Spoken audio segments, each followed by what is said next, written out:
Amén. Dios les bendiga.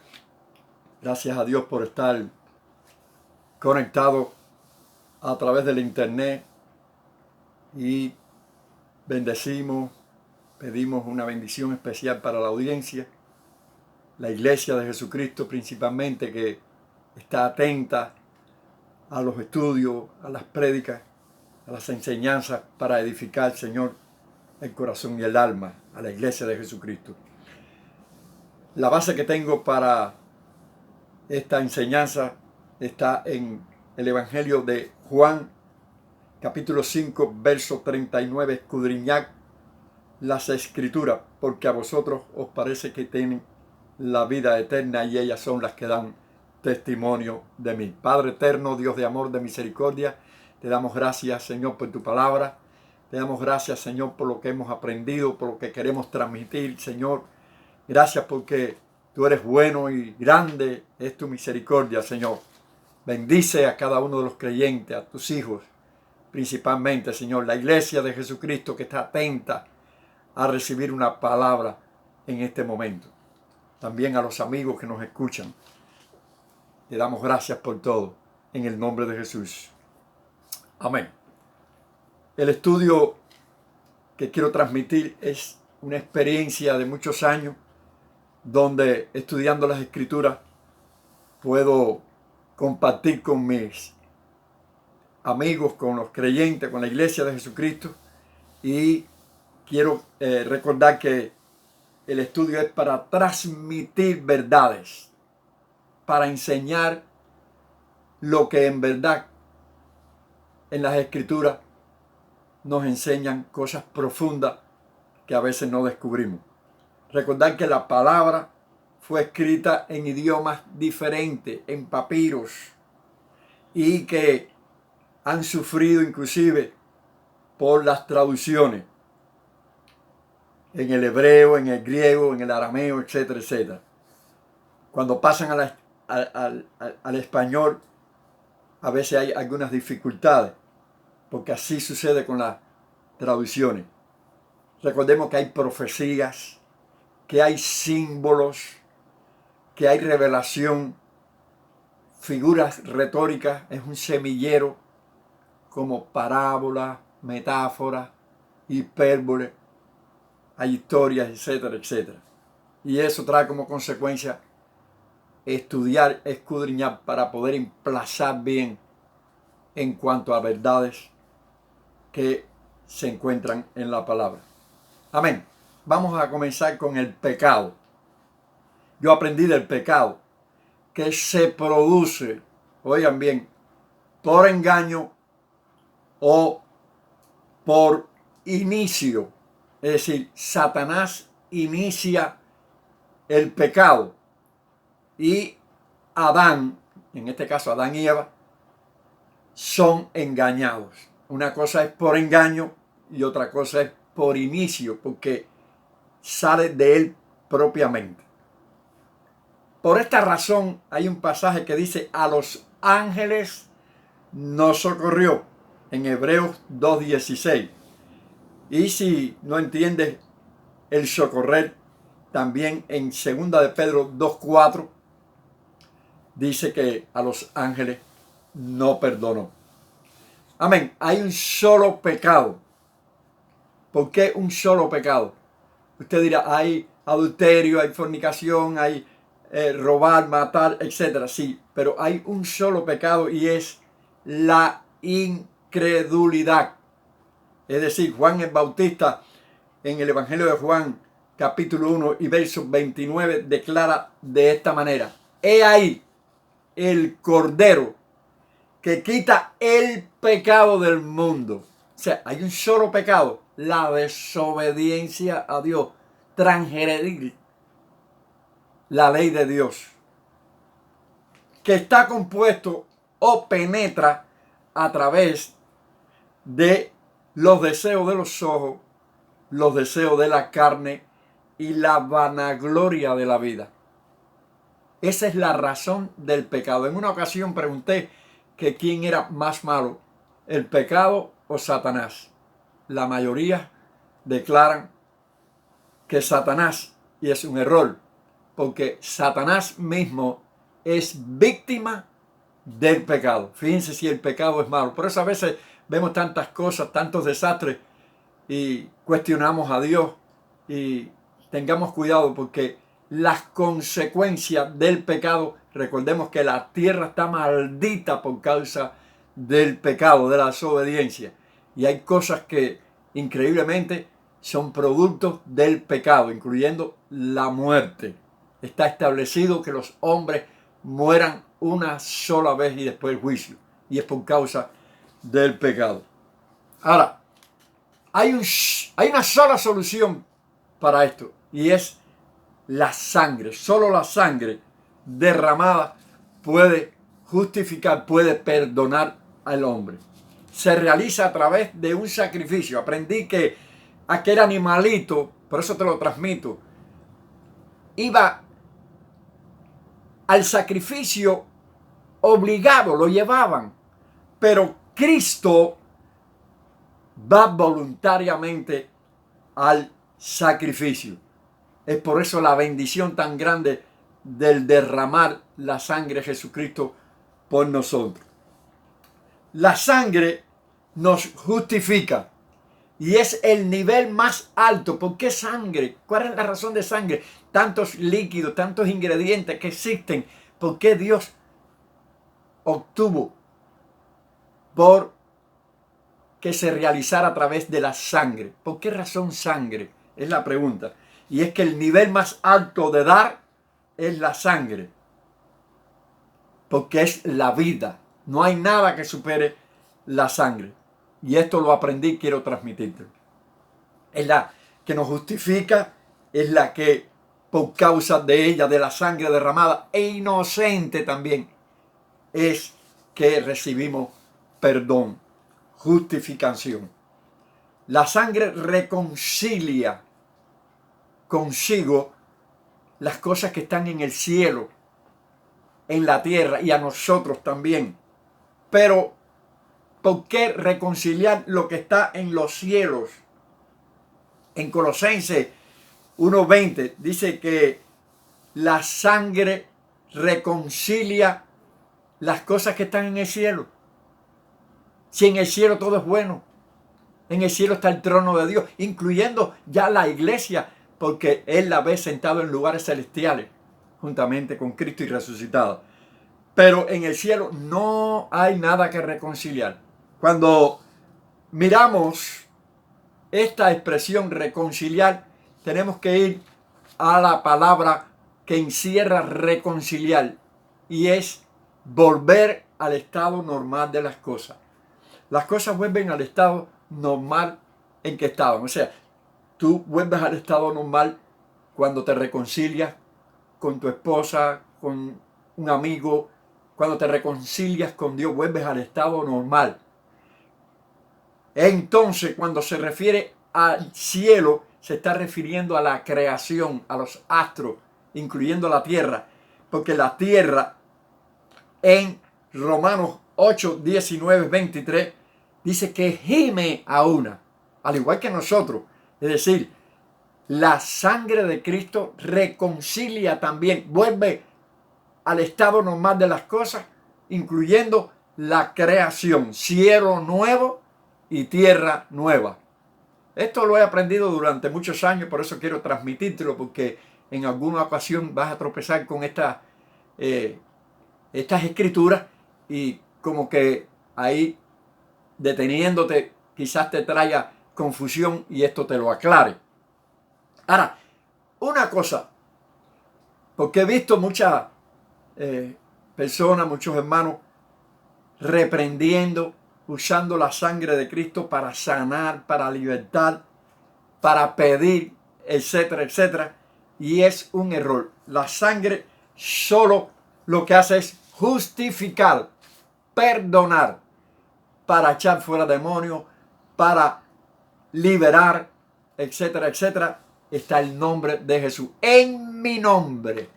Pero la sangre no tiene esa función, no realiza esa función. De la misma manera que el Espíritu Santo no realiza la función de perdón. Por eso nos quedamos condenados cuando ofendemos al Espíritu Santo, acreditándole lo que es de Dios, decir que no es de Dios.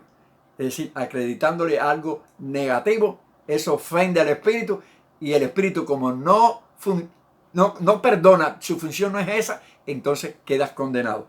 De la misma manera, la sangre de Jesucristo, su función es perdón, justificar, limpiar. Amén.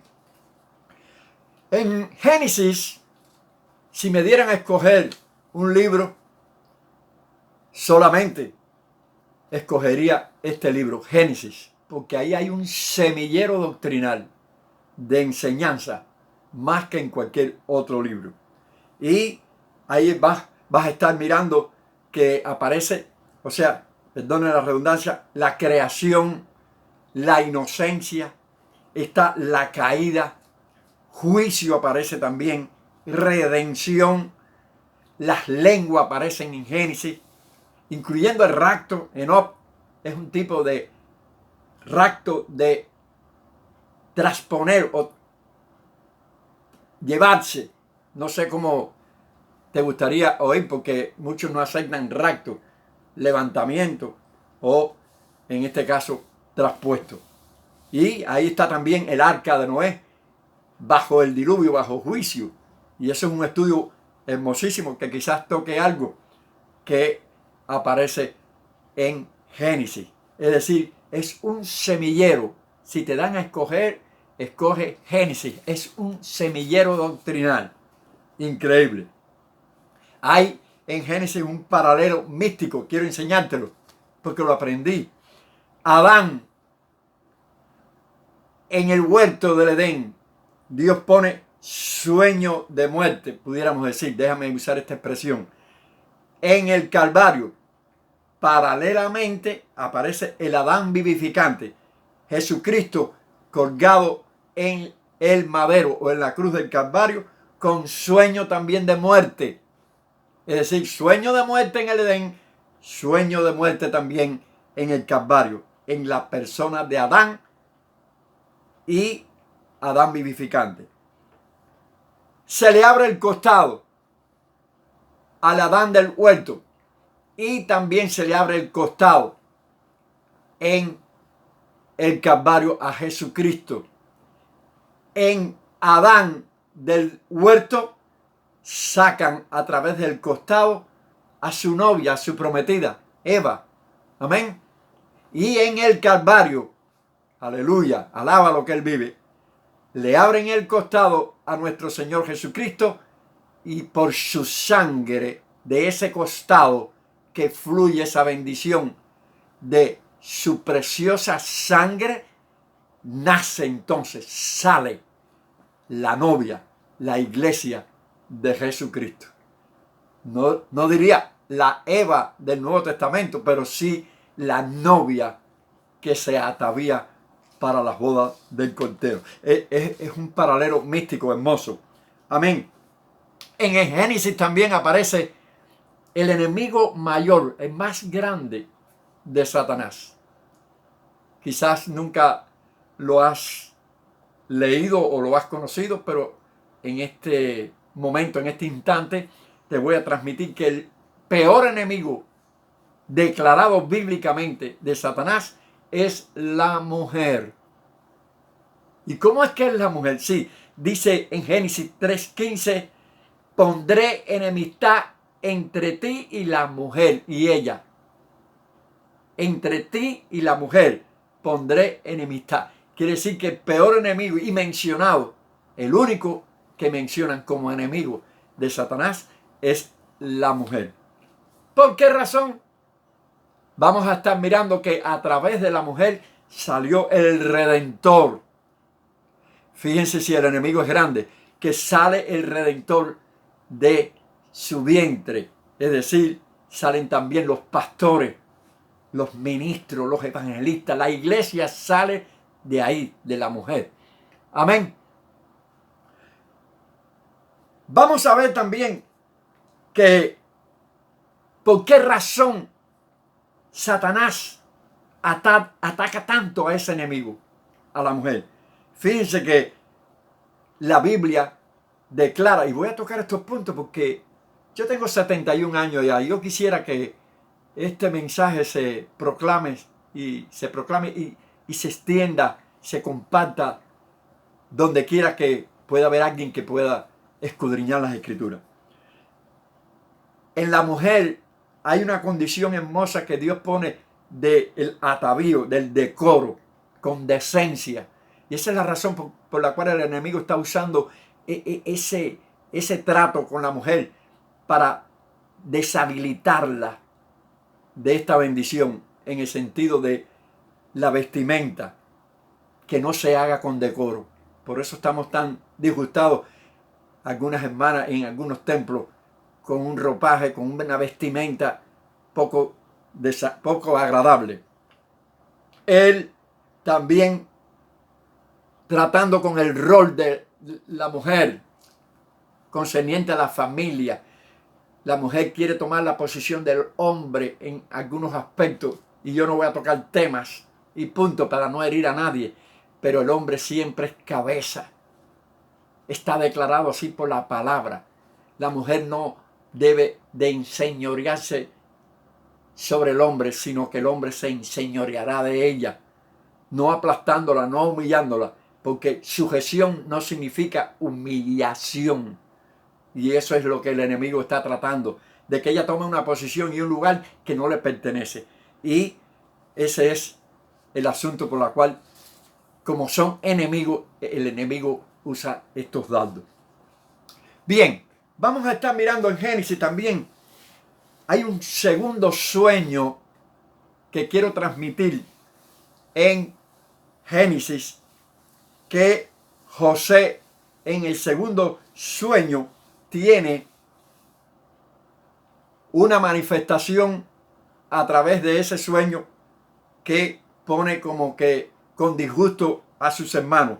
Y es que él ve en el segundo sueño 11 estrellas que se postran sobre él. Y eres la número 12. Ahí las estrellas están indicando, porque en ocasiones las estrellas indican ángeles. Dice que una tercera parte de las estrellas fueron desechadas del cielo. Dios desechó a Satanás y una tercera parte fueron arrastradas por Satanás.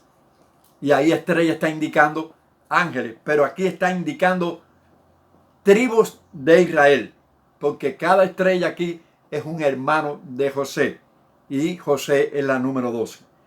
Este sueño de 12 estrellas que se postran sobre él está relacionado con Apocalipsis 12, una mujer vestida de sol, con la luna debajo de sus pies y una corona con 12 estrellas que representan a Israel. Es decir, que esta mujer en el capítulo 12 no representa a la iglesia de Jesucristo, sino que está representando a Israel. Ella está encinta y Dios la guarda, porque Dios guarda a Israel en medio de la gran tribulación. Y eso quiero que lo aprendas, para que lo contrastes cuando estás enseñando, aprendiendo o escudriñando el asunto de la gran tribulación y la iglesia que no está allí sino Israel. Entonces vas a ver 12 estrellas en José y 12 estrellas en la corona de esta mujer. Y está encinta, vuelvo y repito, y el que va a nacer va a regir con vara de hierro, es Jesucristo. Es decir, ahí hay una enseñanza maravillosa.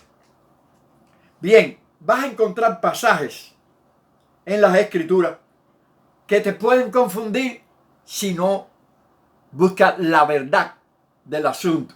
Por eso te la enseño. Es que en algún lugar, como Segunda de Samuel, capítulo 24, y Primera de Crónicas, capítulo 21, vas a estar observando que Jehová es el que incita, según el texto, a David a hacer un censo. Pero en Crónicas dice que Satanás fue el que lo incitó. ¿Cómo reconciliar esto? Porque también se habla del endurecimiento de Faraón, que Dios endureció al Faraón y que Faraón endureció su corazón. ¿Lo endurece Dios o es Faraón que se endurece? Fíjense que cuando la ley de Dios choca con nosotros, cuando los preceptos, la voluntad, el deseo de Dios es uno y el de nosotros es otro, va en contra de lo que Dios establece o estableció, y entonces que se endurece nuestro corazón, porque Dios no endurece el corazón para después entonces que te endureció castigarte o disciplinarte. Tengamos en cuenta esto: los escritores inspirados a veces describen la permisividad de Dios como algo que Él hace. No es que Él lo hace, sino que el escrito da como que a entender, porque los hebreos usan un verbo activo y entonces talmente parece que Dios es el que hace o pone el sentir a que se haga algo, y es la voluntad permisiva de Dios, y no es que Dios lo impone, sino que a David, por ejemplo, le plació, a él le deseó hacer esto. Él deseó hacerlo, hacer un censo. Cuando Dios con una piedrita, con una piedrita, fue y derrotó a Goliat. Es decir, que si con una piedrita en mi nombre tú derrotaste a un gigante, ¿cómo ahora tú te vas a poner a contar, a presumir de un ejército, de escudo, de escuderos, etcétera, etcétera? Inclusive Dios en ocasiones hizo censo, estando David como rey, y no fue pecado, pero fue mandato de Dios. Dios estaba en su voluntad hacerlo. Pero aquí había cierto orgullo, preponderancia, y David fue disciplinado por esto fuertemente. Los hebreos usan un verbo activo, y declaro, enseño, que los escritos inspirados a veces describen la permisividad de Dios como algo que Él hace, pero no es así. Amén. Por eso debemos tener muy, pero muy presente el cuidado de escudriñar las escrituras para no caer en errores. Vamos a ver a Cristo en ocasiones que actúa como Dios, pero en ocasiones actúa como hombre, porque es que tenía dos naturalezas. Las escrituras en ocasiones mencionan que Cristo no sabe el día y la hora, solo el Padre. En ocasiones dice, mi Padre es mayor que yo. En ocasiones lo vemos llorando, lo vemos orando, dependiendo, porque Él no tuvo en cuenta, en Filipenses capítulo 2, no tuvo en cuenta ser igual a Dios como algo que aferrarse, sino que Él se despoja de toda realeza, de todo lo que le pertenecía, y despojado de esa condición, estando en condición de hombre, actúa como hombre. Pero en ocasiones, como Dios, perdonando pecados y dejándose adorar. El mismo Tomás dijo, Señor mío y Dios mío, postrado delante de él. Y Cristo no lo disciplinó, no lo rechazó. Los reyes del oriente trajeron presente, dice la Biblia, y le adoraron. La escritura enseña que le adoraron. No lo excluye de ese asunto. Por tanto, tenemos que tener cuidado, porque en una ocasión, inclusive dice en Juan 8:58, antes que Abraham fuese, yo soy. Y Pablo habla de su deidad en Colosenses, dice que en él habita corporalmente toda la plenitud de la deidad. Todo Dios, todo hombre. Por eso vas a encontrar en los evangelios pesebre, pero en ocasiones, como el evangelio de Juan, no aparece el pesebre, no aparece María, no hay un nacimiento, sino que desciende del cielo y aparece de esta manera. En el principio era el verbo, y el verbo era con Dios, y el verbo era Dios. Y en el verso 14 dice, y aquel verbo fue hecho carne. Amén. Y conocemos que habitó entre nosotros y vimos su gloria, gloria como la de unigénito del Padre, lleno de gracia y de verdad. Quiero enseñarte que cuando Cristo va con hambre a comer en la higuera, deseó encontrar alimento allí, algo donde saciar su hambre. La higuera dice que la maldijo, dice que maldijo la higuera. Y la misma escritura dice que no eran tiempos de higo. Parece contradictorio que si un árbol, una mata, un árbol de mango, que no es tiempo de mango, ¿cómo yo voy a cortarla o maldecirla, quemarla? Porque no dio mango si ese no es el tiempo del mango. Ese es el tiempo de otra fruta. Y entonces, ¿cómo es posible que Cristo, porque te lo vas a encontrar, maldijo la higuera? Y dice el escritor, aunque no era tiempo de higo. Pero es que en ese tiempo hay unas brevas que aparecen en la matita y por esa razón lo que Cristo encontró fue hojas solamente de apariencia. Y esto tiene que ver mucho con Israel, aunque dicen algunos que no. Pero la higuera tiene mucha apariencia de hojas parecido al mismo Israel, que con apariencia de ser hijos de Dios, de ser los escogidos, estaban representados a través de apariencias, hojas como la higuera. Quiero enseñarles también que en ocasiones las escrituras, por interpolación, por añadidura, en las traducciones, cuando se traduce de un idioma tan difícil como es para el español, se sufren estas cosas de añadir o interpolar textos que no aparecen en los manuscritos más antiguos o los originales. En este caso, las copias, porque el original fue quemado, fue enterrado y nunca aparecieron.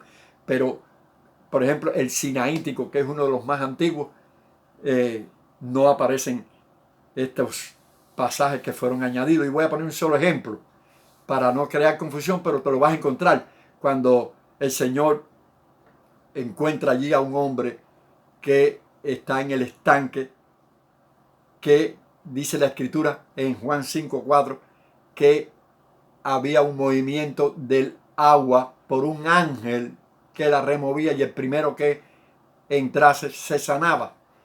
Pero en el verso 4, por añadidura o por interpolación, la traducción de Varela pone que un ángel era el que movía el agua y eso no aparece en los manuscritos más antiguos.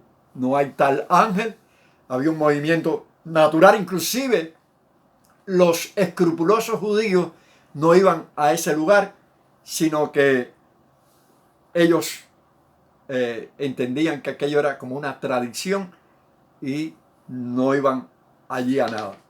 Pero algunos enfermos iban allí. Este hombre llevaba una cantidad de tiempo enfermo y no se sanaba hasta que llegó el verdadero ángel de Jehová, Jesucristo, y lo sanó.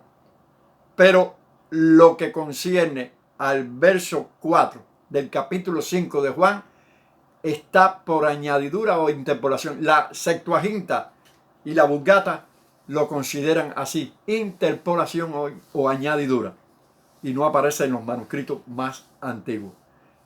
Yo tengo el interlineal y en el interlineal no aparece tampoco, sino que habían enfermos allí y vino Cristo y los sanó. Así sucesivamente, pudiera enseñarle algunos aspectos. Tengo algunas enseñanzas que daré en otro momento determinado.